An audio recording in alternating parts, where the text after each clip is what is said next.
Marta Rondoso, ex asambleísta por el movimiento Red Ética y Democracia, para dialogar sobre el servicio secreto y las operaciones secretas, que ya no sabemos si es que podemos decir, Marta, si esto es una suposición, porque mientras conversaba con Fausto, recordaba que el mismo presidente Correa dijo, nosotros hemos tenido que utilizar inteligencia militar para poder detectar quiénes trabajan y quienes no trabajan en el sector hospitalario. Recuerda cuando se dispuso pues la finalización de los contratos, dicho de otra manera, el despido de muchísima gente. Fue también por la misma boca del presidente Correa, fue producto de una inteligencia y dicho cristianamente producto del espionaje.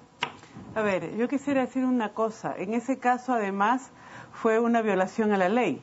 Porque es clarísimo que si alguien falta a sus obligaciones tiene que irse reportando. Claro. Hay toda una serie de mecanismos para separar a trabajadores que no cumplen con su función y están establecidas en la ley. El problema de todo este marco que estamos vislumbrando es que es atentatorio a los derechos.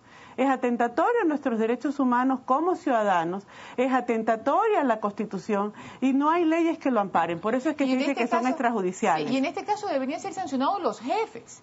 Porque si los subalternos pues se portan mal o se portan o hacen o no hacen y los jefes se guardan un silencio largo, entonces pues también son cómplices. Ellos deberían ser los primeros en ser enjuiciados y retirados de las instituciones públicas y privadas. En cualquier parte sucede así. No, pero por supuesto, además aquí hay otra cosa que para mí es, digamos, ¿qué principios estamos defendiendo?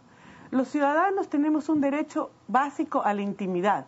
Está garantizada en la Carta de Derechos Humanos, de nuestras comunicaciones, etcétera. Y en cambio, el sector público tiene la obligación de ser transparente. En el Ecuador todo se ha trastocado, es al revés. Es al revés. Con el nuevo, con el proyecto de Código Penal y con la ley de comunicación que está referida a las fuentes, o sea, los periodistas van a tener que revelar quién fue su fuente. Y si la fuente fue alguien del sector público, por revelar información no clasificada, información que debería ser pública y transparente, esa fuente puede ir presa y hay prisiones que van desde 1 o 3 años hasta 15 años. ¿Con eso qué quitan? Totalmente la transparencia a la gestión pública. Lo público deja de serlo, se convierte en secreto de Estado. Y mientras tanto, nuestras actividades, nuestra vida, que tiene que ser íntima, que es privadísima, que es nuestra, puede estar sujeta a intervenciones con aparatos intervenciones telefónicas que no están contempladas en ningún lado.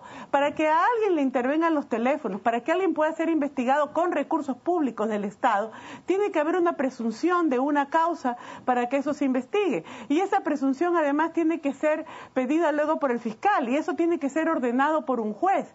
Todas esas intervenciones tienen que haber sido ordenadas por un juez. Cuando estamos viendo que además casi en competencia, porque no están todos de acuerdo, cada quien quiere tener su equipito para espiar al otro y se espían también entre ellos, estamos viendo que allí no hay ningún marco jurídico que ampare esas actividades. Pero ¿será esto será un tema de querer instaurar un sistema ajeno a la democracia o será simplemente la consecuencia de una paranoia en extremo?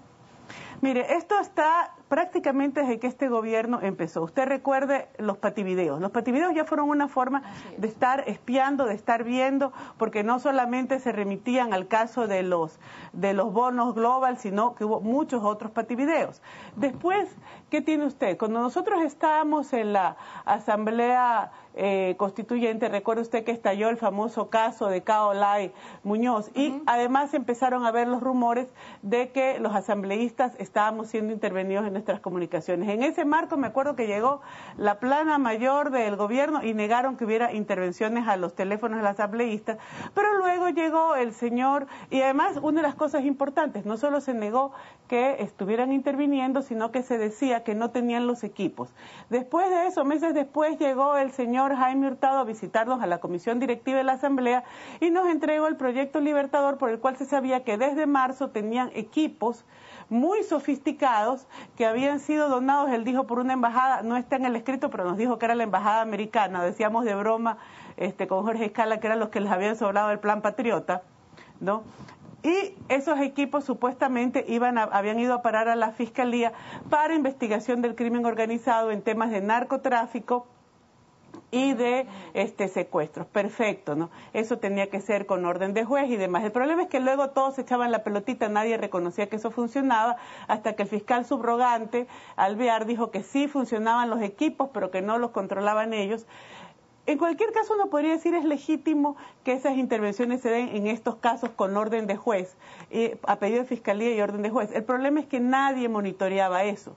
O sea, en todos los casos y en los países donde sí hay operaciones, porque a veces hace falta operaciones de inteligencia por amenazas percibidas, tiene que haber además un monitoreo cercano de sectores que no son del Ejecutivo. En Estados Unidos existen comisiones del Legislativo que se encargan de supervisar esas operaciones para constatar que no se estén violando derechos. Y existen marcos jurídicos en los que esas intervenciones se realizan. Aquí no hay ningún marco jurídico en los que esas intervenciones se realicen y la sospecha es que eso realmente es fundamentalmente para espiar opositores. O sea, el propio presidente ya lo dijo, cuando dijo que habían hecho inteligencia para votar a los médicos, uno pregunta, ¿no será una inteligencia como la que se quería hacer en el Ministerio de Educación?